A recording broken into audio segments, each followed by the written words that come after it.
السلام عليكم خواتاتي، كي دايرين؟ لاباس عليكم؟ هانين، كنتمنىكم تكونوا بخير وعلى خير وانتم كتشاهدوا هذا الفيديو. ومرحبا بكم دائما في قناتكم شهيوات وابداع هاجر، ومع فيديو جديد ووصفه جديده. اليوم ان شاء الله اختاريت نشارك معكم كرواسون او هلاليات بحشوه مالحه بنينه بزاف بعجين اللي كيجرطب وخاوي من الداخل. فكنتمنى الى عجبكم الاقتراح ديال اليوم ما تنساونيش عزيزاتي من لايكاتكم وتعليقاتكم المحفزه.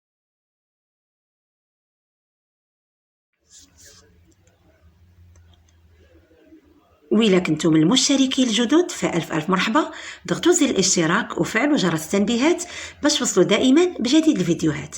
نخليكم مع المقادير وطريقة التحضير، وعلى بركة الله نبداو. أول حاجة غادي ناخد كاسونس ديال الماء اللي يكون دافي، ما يكونش سخون، يعني دافي ما يكون سخون هكا باش ديك الخميرة ديالنا ما كتخسرش. وغادي نضيف ليه معلقة كبيرة ممسوحة من الخميرة الفورية، ثم معلقة كبيرة من السكر سنيدة. غادي نخلط هاد العناصر مزيان، غنخلي داك الخميره حتى كتذوب ليا مع داك الماء. ومن بعد غادي نضيف 3 المعالق كبار من زيت المائده، وغادي نخلط هاد العناصر مزيان.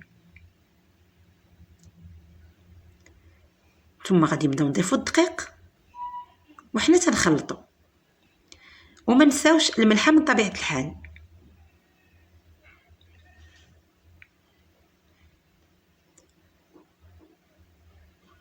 هنا غادي نبدا نخلط الدقيق، انا كنضيفو على دفعات شويه بشويه. خصنا نحصلوا على واحد العجين كيف ما غادي تشوفوا معايا، ما يكونش قاصح، يعني عجين اللي يكون مرخوف. ومازال هنا غادي نضيفوا واحد الاضافه. وبالنسبه للقياس ديال الماء العباره عندنا بكاس ديال العنبه.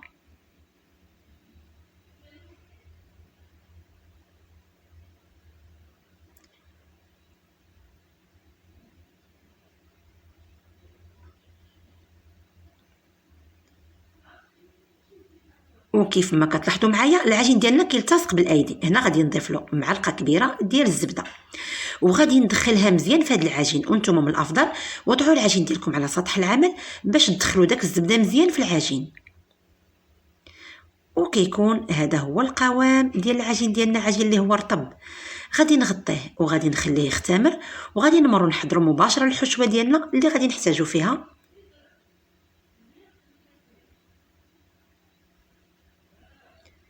بصله مشلضه مع 2 دراسات ديال الثومه محكوكين مع زيت المائده، والملحه كتبقى حسب الذوق. وغادي نرفع المقله على النار وغنخلي هاد البصيله حتى كتشحر. ومن بعد ما تشحرات ليا البصيله غادي نضيف ليها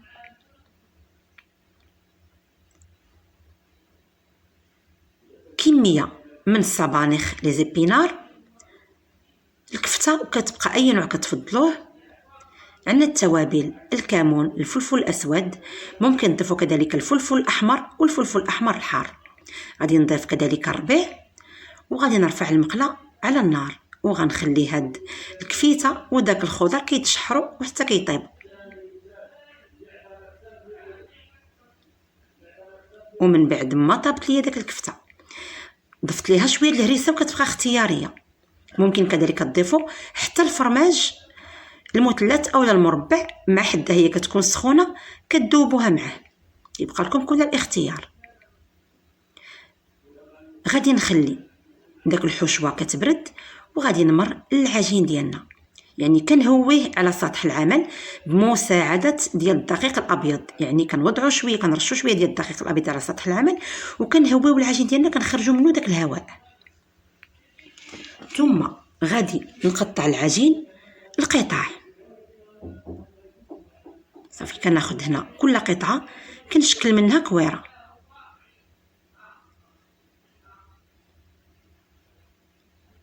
يعني وكان نصيحه، يعني العجين ديالنا خاصو ضروري يكون هكا كيف ما وريتكم، يكون كيلتصق ما بين الايدي.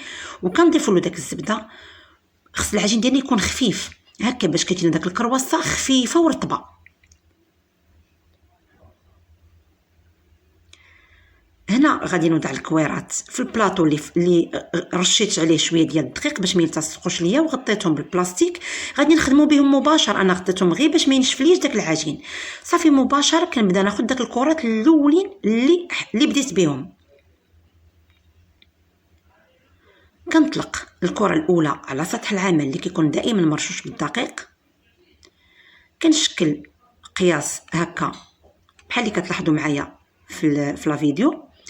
كناخد القطعه ديال البيتزا وكنبدا ندير الشريطات، يعني داك الشريطات ما كنوصلهمش حتى النهايه، ما كنوصلهمش للبدايه ديال العجين نهائيا، يعني كنخلي ديك البدايه مسدوده، وكنوضع الحشوه في الاسفل وكنبدا نطوي بالشكل اللي موضح معكم في الصوره، وكنشكلو هكا هلاليات بنفس الطريقه. كنطلق الكره الثانيه وكنبدا ناخذ القطعه ديال العجين ديال البيتزا عفوا، وتنقطع هكا شريطات كيف ما كتلاحظوا معايا، وما كنوصلوش داك الشريطات حتى لبدايه العجين. وفي الاسفل كنوضع الحشوه، كندير شويه ديال الفرماج وكنبدا نطوي حتى النهايه ديال العجين، وكنشكل منه هكا هلاليات. يعني العمليه اللي هي سهله وموضحه معكم في لا فيديو.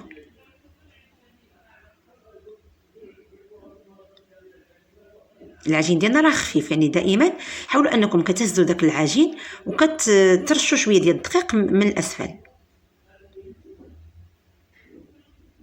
هي ما تكثروش الدقيق بزاف، يعني على القياس.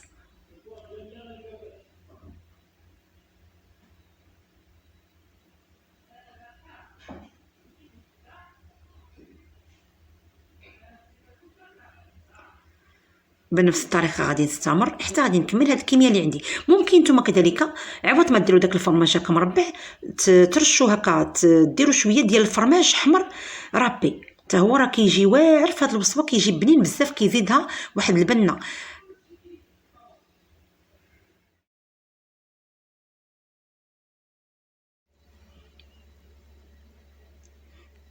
من بعد ما كملتهم هنا تنخليهم حتى كيخمروا.